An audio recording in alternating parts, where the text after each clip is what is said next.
Hey everyone, and welcome to Talk ETFs. I'm Sumit Roy, Senior Analyst here at ETF.com. My guest today is John Ciampaglia, CEO of Sprott Asset Management, an issuer of several very interesting metals ETFs, including those focused on uranium, gold, lithium, and copper.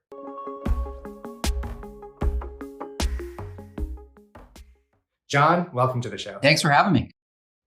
Absolutely. So, John, I want to ask you about lithium. This is a key metal in the batteries that go into electric vehicles. You recently told me that there's a lot of new developments when it comes to lithium, including government loans, M&A activity, etc. What should investors know? Lithium obviously has been kind of the star metal the last couple of years. It was the single best performing commodity in the world in 2021 and 2022, and it went up exponentially. And that was really on the back of electric vehicle adoption worldwide, really hitting what many believe is a tipping point, meaning the price of EVs and the different incentives that governments are providing for new EVs as basically, incentivized consumers to make the switch for the first time. And clearly China is leading the way in terms of EV adoption, but other parts of the world are trying to play catch up, most notably, I would say, in Europe, and to a second degree in North America. And, the push to electric vehicle, I think, is obviously about price point. It's about consumer adoption. It's about these incentives. And it's obviously about people wanting to make a more, planet-friendly choice in terms of their transportation choice. And the car companies are obviously responding with producing many more models. It's not just Tesla. We have many of the OEMs, I think, with very aggressive production schedules in terms of bringing more new models to market, which I think is great for consumers. More choice, more options, I think will lead to more adoption. And so at the end of the day, you need to build a supply chain that is going to underpin this adoption of EVs.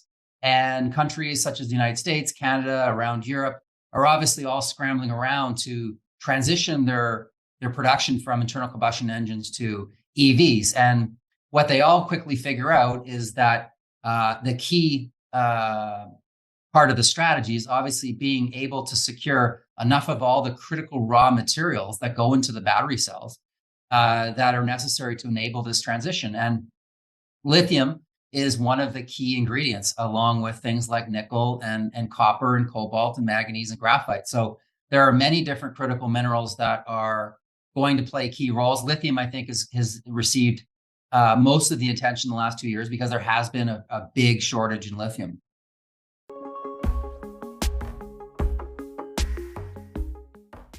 And I do want to get into those other metals in a bit, but let's stick with lithium. What's the overall supply and demand picture for lithium looking like? Yeah, well, just about every forecast you look at for lithium demand going out to, say, 2040 is exponential. The amount of lithium that we will need is not just like in the hundreds of percent; it's literally in the thousands of percent in terms of from current production. And so the big question is, where's all the lithium going to come from? And right now, there is obviously a big push to find these resources in key countries, including the United States, because the other overriding theme that's happening here is that China controls a lot of these critical supply chains, particularly in lithium processing. So a lot of the lithium that gets produced around the world gets shipped to China for processing. It gets turned into a chemical form, which ultimately goes into the EV battery cell. Governments such as the United States and Canada and the EU are very focused on not conceding complete control of these EV battery supply chains to China for a number of different strategic and business reasons. And they are clearly trying to incentivize local production of lithium, as well as the processing of lithium. And in the United States, we've seen the Department of Energy be incredibly active through different programs, including the Inflation Reduction Act, in terms of extending different loans to companies that are trying to build lithium capacity in places like Nevada, which right now have vast untapped resources. I think this is a very important point. It's part of a shift in what we describe as green industrial policy that's happening right now around the world, where there is a big effort going on to build supply chains locally. You're going to see not just lithium production grow domestically in the United States, but you're going to see gigafactories all over the United States get built over the next few years. And you're seeing the car companies take very proactive actions to ensure they've got security of supply. Just in the last couple of days, you saw Ford announce, I think, 5 different lithium offtake agreements. The car companies are not just, funding some of the future production of lithium. They're actually starting to make equity investments in some of the lithium companies. And this is really interesting because this is about the car companies becoming vertically integrated like they were like 100 years ago, where they own steel companies. So a few months ago, General Motors made a $650 million equity investment in a company called Lithium Americas, once again, to secure U.S. origin lithium supply for its platform. So a lot of interesting things happening at the government level and energy policy, and also with the OEMs that are making strategic investments in lithium companies to ensure they're at the front of the line to get the future production.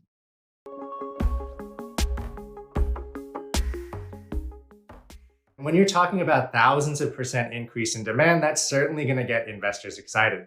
But it's my understanding that it's not that easy to invest in lithium directly like you would with gold. So how should investors go about getting exposure to lithium? That's a really good point. Lithium is a commodity that comes in different forms, lithium carbonate and lithium hydroxide. They're obviously not the easiest things to buy and to store. And so investors really have a couple of ways to play it. There is still a very nascent lithium futures contract, which is not very active at this point. So the default for most investors is to invest somewhere along the supply chain.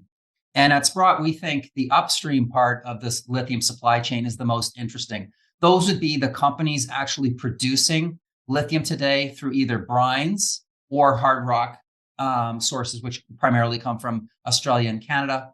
And those companies are really form the basis of the LITP ETF, which we launched recently.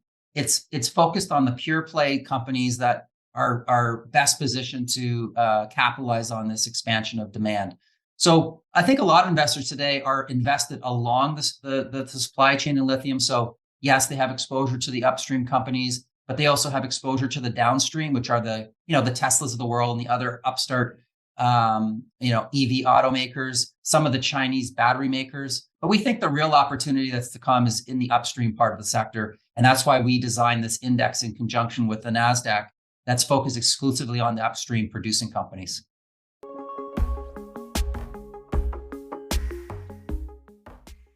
So I think you did a great job of explaining lithium, but you did mention earlier, John, that there's other critical metals when it comes to the energy transition, copper being one of them. Can you talk about some of those other metals? When we think about energy transition, what we're referring to is the world moving to a lower carbon footprint. And that comes in many forms. It comes in energy generation. So how do we produce cleaner energy? How do we transmit that energy? And then how do we store energy? So those are the 3 buckets. So in energy generation, we think of things like uranium because it is a 0 greenhouse gas emitting form of power.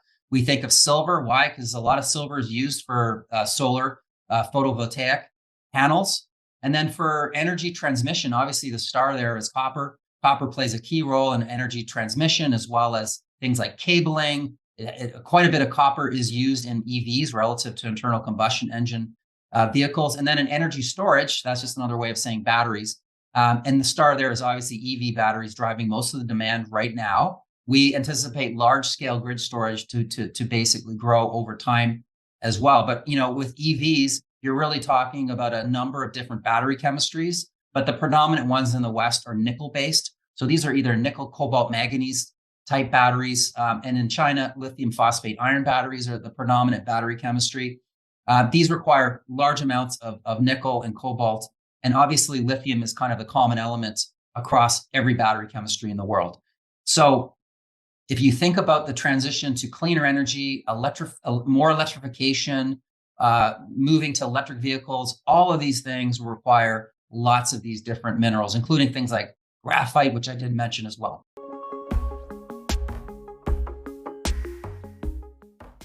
Other than LitP, are there any other ETFs you want to highlight that investors should look at to capture this trend? Sprott's made a pretty significant investment over the last couple of years in our product suite to pivot to this energy transition thematic, which we think is going to last not years, but decades. And so it's a very long-term secular trend.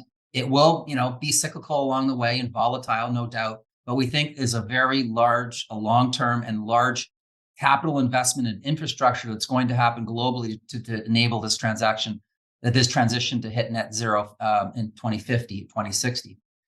So we've launched a series of funds ranging from physical uranium funds to uranium miners, energy transition materials. More holistically, the ticker is SETM. And then we've got these individual funds that focus specifically on lithium, nickel, and copper. So there's a whole suite of funds in, really allowing investors to figure out how they want to play a particular metal, or if they want to have more broad-based exposure through SETM.